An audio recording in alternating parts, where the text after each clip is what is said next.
We've got this big thing called Brand Bharat. So, we're going to be talking about that. And as our Prime Minister sort of unveils Digital India and 6-7 days of, the way forward of how Digital India is going to, sort of open up and reach the very heart of villages and rural India, let's look at 1 year where aspirations have completely transformed, the perceptions of what India has transformed, and people are looking big. I mean, that this country can do things. In the last 1 year, there's been a sea change, particularly in perception, particularly in confidence, and also in performance, reaching out thousands and thousands, to be exact, 16 crore rural Indians have been able to open up their bank balances. The Prime Minister Bima Fund, 6 crores have opened up the basic cover, has been reached to people. I mean, these are the things, these are the growth figures which are also telling. So, just to start it off, I mean, if we can take Rajesh, Brand Bharat, in 1 year, what changes have we seen? Which are the great sort of tentpole points which you would like to emphasize? Thank you. From my point of view, as we see things in the last 1 year, I would say Brand Bharat appears far more confident, appears optimistic, and actually seems to be putting the foundations in place to sustain what I think is often desired by all of us, a high-growth economy, clearly at the 8-9% mark, for a sustained period of about 10 to 15 years. It has, in many ways, been debated that it's also our time from a demographic dividend point of view, just as China went through that cycle 20 years ago and is pretty much petering out at this point in time. We are actually the largest economy in the world now, which is supposed to kind of be catching that wave. And there's also this debate that, a year ago, I would say this demographic dividend could have turned into a demographic disaster, as we often worry about. So those two terms pretty much, I would say, describe the difference that's come through. And in real terms, I think we're seeing movement, we're seeing decision-making, we're seeing, for us in the sector, the insurance amendment bill, which had been hanging fire. You're the only sector which gained an ordinance. Yes, and it had actually been in various forms of, debate at parliaments and at least two governments before this. So 10 years in the making, and we finally had something, even if it came by the force of an ordinance and thereafter. So I think that was symbolic. It means that there is going to be decision making. Hasn't it made a sea change? Has it made a sea change in money coming into the No, country? that I think is a little early to expect as well. These are reasonably complex matters. There have also been some gremlins that have come in the drafting of the rules. There are issues about Indian management and control and so on and so forth. So there are some clarifications being sought on that. Also, I think what's not been completely recognized is there's a lot of decentralization of power that has happened through the bill. The FDI thing is something that we all know about. It's spoken and written about. But there is a lot that's being done to say that the power to regulate the industry shall lie more with the regulator than with the parliament at an act level.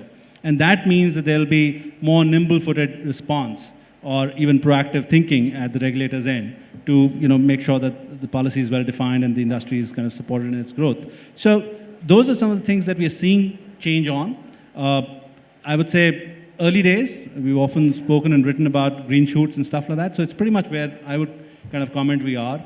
Real effective, I would say, numbers changing, I think we'll have to wait a little longer because the issues that we're dealing with have been severe. When we look at what the government did inherit as a fiscal deficit problem, we were lucky in some ways, crude kind of crashed, so we have had various reasons why things have gotten better. And also there's been deliberate attempts on the government's part to prune, expenditure which was wasteful. So there's a discipline around things today, which I think was not, we didn't feel the confidence of that a few years ago.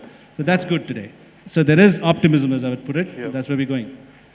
Bali Saab makes buses, he makes trucks, also cars, and he travels a lot to his headquarters, Gothenburg. So, I would like you to tell us what's the view from outside. What are people in Europe, in Scandinavia, in those areas? How do they look at Brand Bharat? Do they see it quickly transforming, or it's another slogan? What do you think? I think it would be a very good question. Yeah, I think there are lots of optimism on India, on this new government.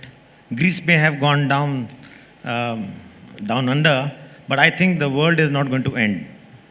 And all Cassandras of doom notwithstanding, we started with an ominous forecast of very poor monsoon in the month of June, and we've ended up with 16% plus rainfall across 95% of India, which is a good sign.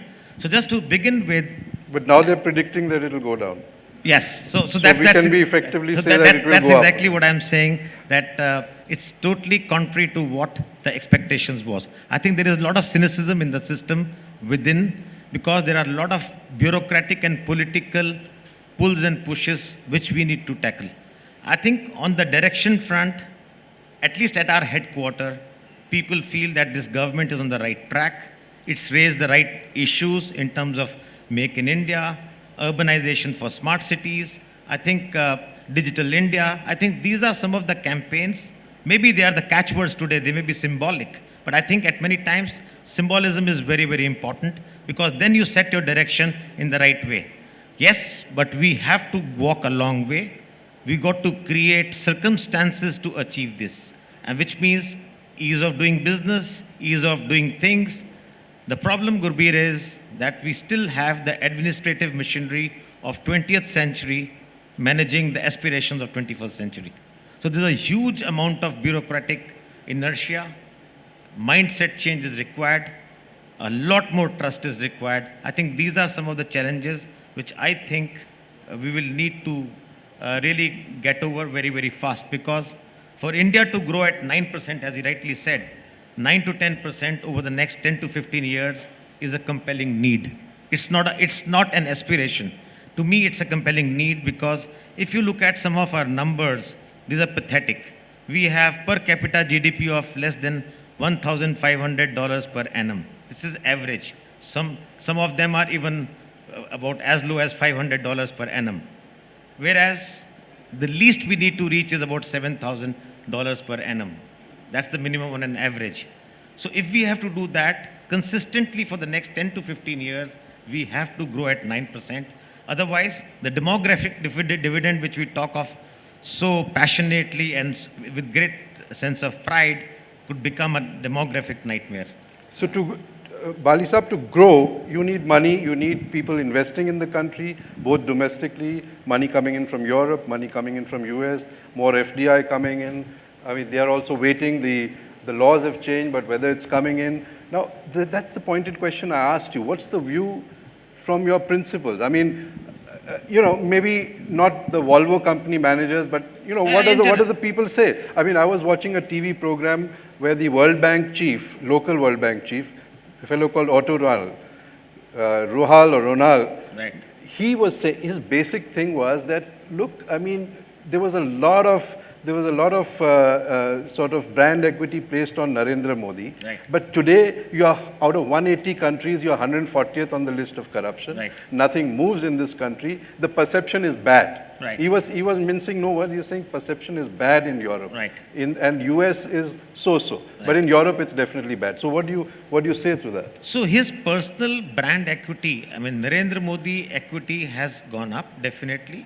There's a new optimism in the world, at least in Europe. I'm talking of Nordic countries, the Scandinavian countries. They are very positive and they are wanting to invest in India. In fact, we are investing another 900 crores in India over the next 3 to 4 years.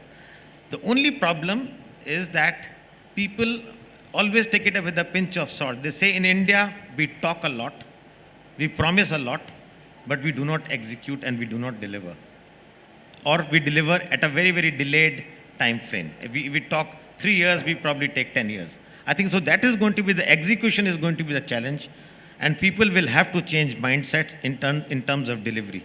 I think our biggest problem is execution, not ideas, not policies. We all know there has to be a GST rollout. We have to create India as one market so that we can all look at 1.2 billion people as one market. But actually it's on ground not happening. It's not happening at all.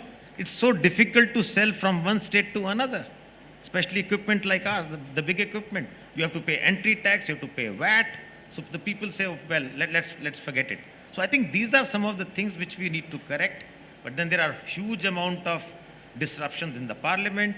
Bills are not getting passed. So I think those are the challenges which we need to, as a country, as a nation, corporate India, civic society, government will have to work in a collaborative manner, and we got to trust each other. I mean, I think that's something very, very important. Agriculture, manufacturing, and service sector cannot be seeing each other as adversaries. I think we got to complement each other. And that's where the messaging is not correct. And that is where we need to change.